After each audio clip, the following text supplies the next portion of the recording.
Itu yang kemudian juga saya jadi pegangan bahwa mendidik anak memang tidak boleh dengan kekerasan, Iya. pemaksaan, Mhm. tapi harus dengan ibaratnya dengan kekuatan cinta.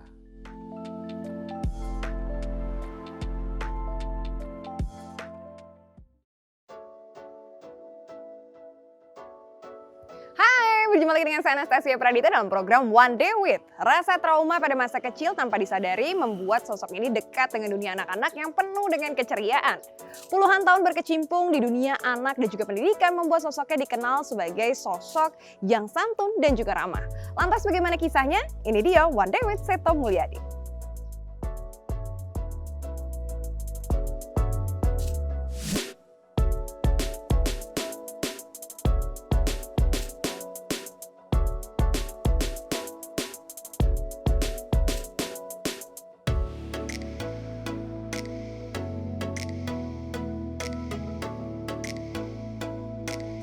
Yuk kita mau ngobrol sama idola masa kecil saya nih. Hai Kak Seto, apa kabar? Baik, iya. Ini siapa nih belum kenal? Hai, siapa namanya? Hah? Kitama. Kitama. Oh, laki-laki pertama, pinternya. Gitu. Apa kabar nih Kak Seto? Senang banget bisa Iya, lihat langsung baik. Kak Seto.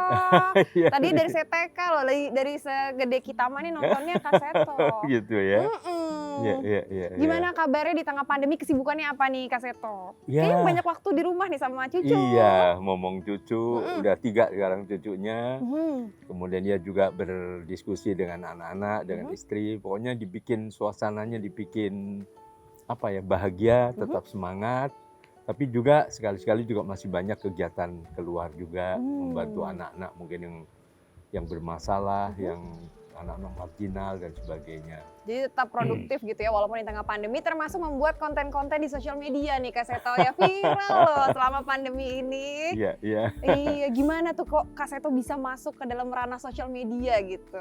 Iya, ya memang dulu kan saya nggak aktif sama sekali ya, tapi karena waktu itu nama saya Catut lah istilahnya dicatut, ya. kemudian dipakai untuk menghujat ulama dan sebagainya. Nah akhirnya anak-anak mendorong ya sekarang ayah juga harus punya sosial media sendiri dan diklarifikasi. Bahkan ulama yang semula dihujat oleh orang yang tidak bertanggung jawab ini, Mengatasnamakan Kak Seto itu. waktu itu lagi sakit saya datang sendiri, saya menengok dan saya buat klarifikasi, ya akhirnya menjadi jernih dan akhirnya ya sudah terus dan dikelola oleh anak-anak sendiri gitu, anak menantu. Oh. Ide-idenya dari mereka, saya sih tinggal jadi wayangnya saja. Jadi Gitu. ide-idenya di belakang layar itu keluarga gitu Ya, ya. keluarga sendiri. Termasuk kalau yang begitu. kemarin ada adegan parkour itu keren loh. Baru tahu ternyata selincah itu Kak Seto ya. Karena memang saya dari kecil memang nggak bisa diem ya, naik pohon, naik ke Kamu bisa atas diem nggak? genting, Ini segala dia yang macam. milih ganteng. Iya.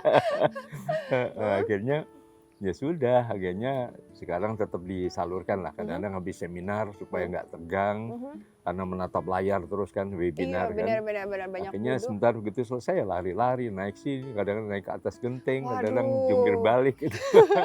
Untung aja pagi ini ketemu Kak Seto tuh lagi di sini ya. Bisa-bisa sih saya carinya di genteng lagi. Iya. Nah, Wah, itu bener udah begini juga nih. juga Waduh, udah yuk kita iya, turun bener. yuk. Kita ngobrol di dalam aja kali Kak Seto ya. Oke, Ayo kita ini mah. panas. Yuk kita Yuk mah kita yuk. ke dalam yuk. Hati-hati, ya. Yuk kita ngobrol di dalam.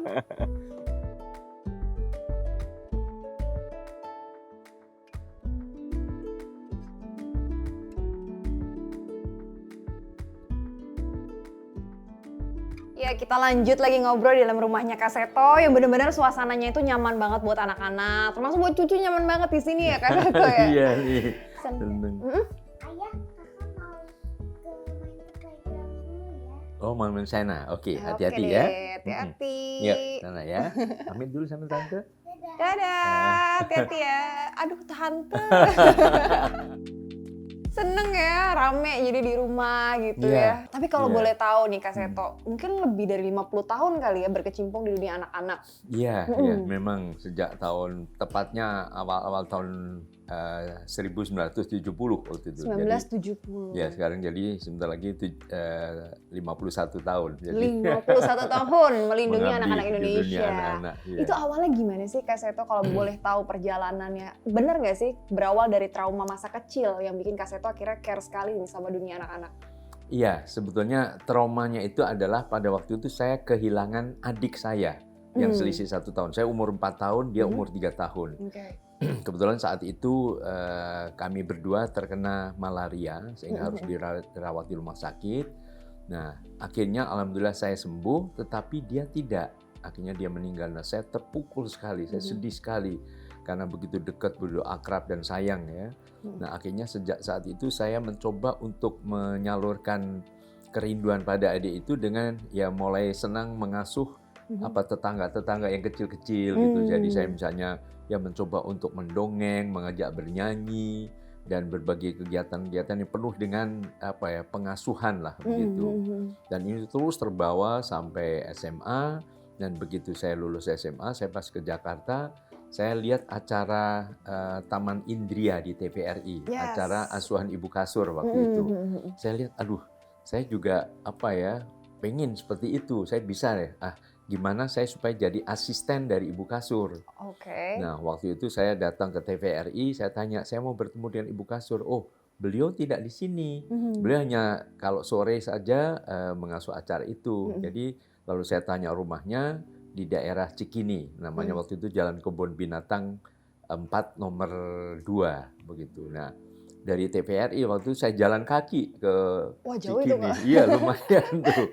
Nah, pas setengah 2 saya coba ketuk pintunya, ternyata yang membuka pintu Pak Kasur. Wah. Nah, waktu itu saya memang sedang gagal masuk ke Fakultas Kedokteran ya, termasuk kedokteran UI gitu. Saya pengen jadi dokter, itu saya gagal.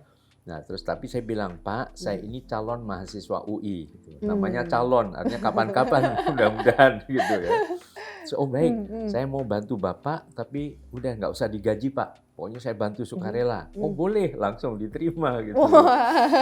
Jadi nanti sore datang ya, gitu. Nah itu saya ingat tanggal 4 April tahun 70 gitu. Pas sebelum jam 4 saya sudah datang, begitu ketemu Pak Kasur, saya bilang, Pak, saya yang tadi siang menghadap Bapak. Oh iya, siapa Dik namanya? Nama saya Seto, Pak. Lalu bilang, ibu-ibu, saya mulai sekarang punya asisten baru, kita panggil Kak Seto. Wow, senang banget. Nah, saya lihat itu jamnya pas jam 4 sore, dan saya ingat tanggalnya 4 bulan April.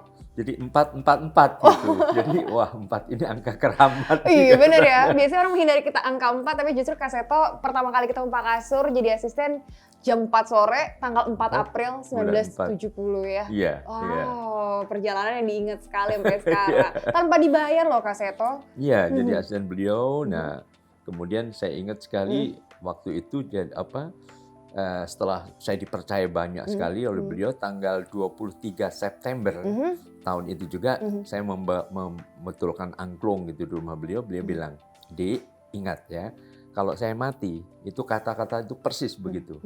Kalau saya mati, adik yang harus melanjutkan perjuangan saya mengasuh dan melindungi anak-anak Indonesia. Wow. Itu saya catat di buku harian saya. Nah itu ya udah, akhirnya sampai sekarang saya mencoba ingin menjalankan amanat guru besar saya di dunia anak. Saya akan terus mengabdi di dunia anak-anak. Nah, kalau misalkan ada momen yang paling seru selama menjadi seorang pembawa acara program anak-anak apa nih, Kak Seto?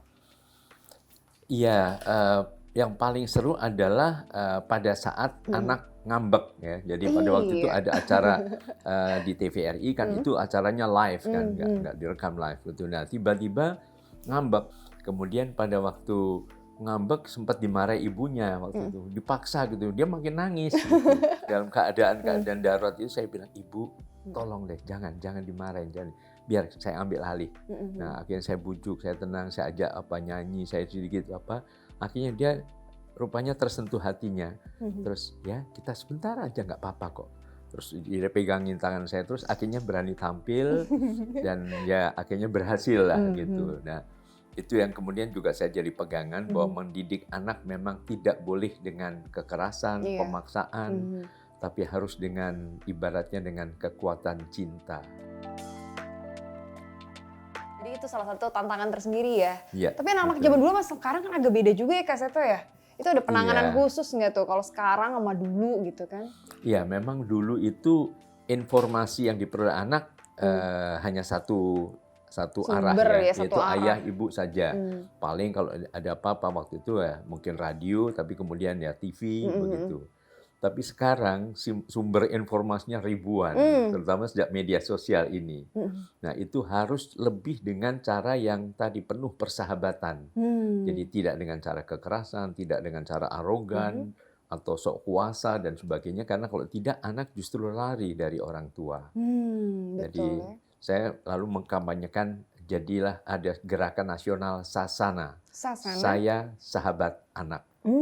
Saya Jadi, sahabat anak. Ya, jadi orang tua sahabat anak, guru juga sahabat anak. Nah, itu saya waktu itu kami deklarasikan melalui lembaga kami, Lembaga Perlindungan Anak Indonesia. Saya menghadap Presiden, saya bujuk beliau untuk jadi model sahabat anak, ya. Sehingga sekarang ini kan anak ketergantungan pada gadget segala macam ya, karena kadang-kadang orang tua juga sibuk gadget sendiri, jadi sendiri-sendiri, tidak ada komunikasi, kontak. Nah, saya ajak beliau mempopulerkan kembali permainan tradisional. Jadi seperti gobak sodor, engklek, kejar-kejaran, ya, segala macam. Mumpung ketemu dengan Kak Setonya, awal ceritanya si Komo tuh gimana sih Kak Seto? Idenya dari mana? Dan katanya sempat ada karakter-karakter lain tapi belum terrealisasi ya Kak Seto ya? Iya, memang mungkin ingat juga lagu Si Kancil. Iya. Si Kancil anak nakal, suka mencuri ketimun. Nah, akhirnya saya pernah burung cendrawasih. Oh, ternyata Papua Nugini juga punya.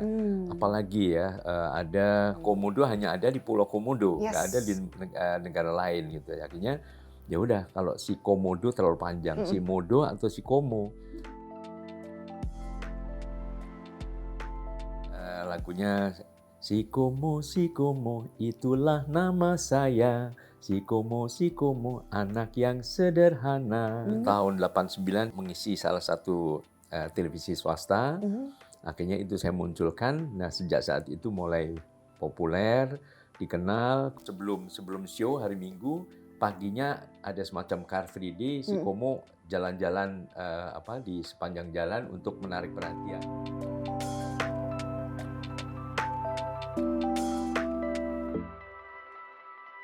Seperti apa sih Kak Seto untuk menciptakan homeschooling di Indonesia? Iya, memang waktu itu anak saya yang pertama sekolah di sebuah sekolah berstandar internasional, kelas 3 SMP, dia mogok sekolah. Tugasnya dia, tapi seolah tugasnya teman dan sebagainya. Pokoknya ada suatu tekanan-tekanan, Bunda, kalau aku dipaksa sekolah, aku lapor Ketua Komnas Anak, katanya gitu. Ke bapaknya. Nah, makanya daripada perang saudara,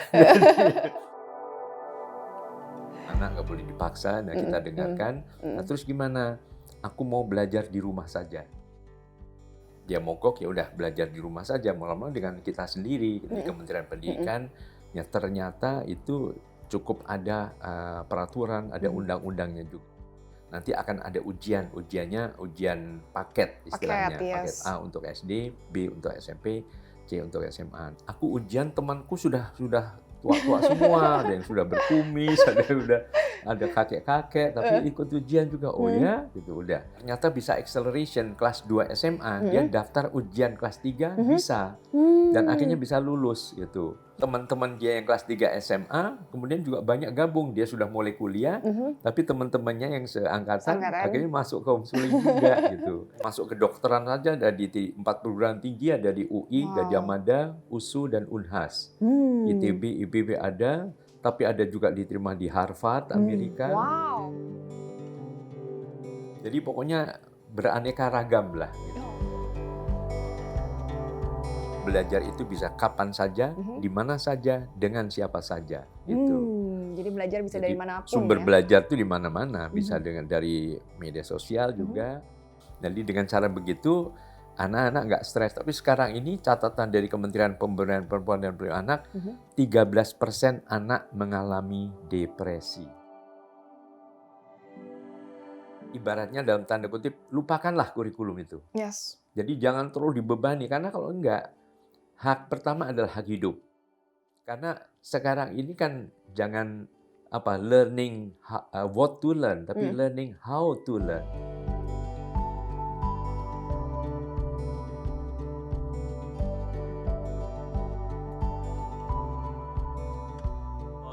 macet lagi gara-gara saya lewat. Nah, saya si Kumul ya.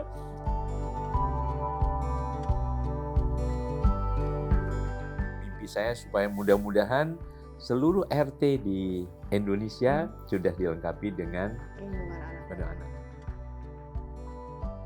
Tangsel sudah dilengkapi juga dan dapat rekor muri sebagai kota pertama di Indonesia. Begitu. Wow, luar biasa dedikasinya. Terima kasih banyak bisa mendapatkan waktunya, kita bisa banyak cerita tentang hidupnya Kak Seto yang nggak banyak orang tahu sebenarnya. Dan selalu nonton One Day With pastinya karena setiap episode akan menampilkan narasumber yang menarik dan tentunya inspiratif. So, bye-bye. Thank you.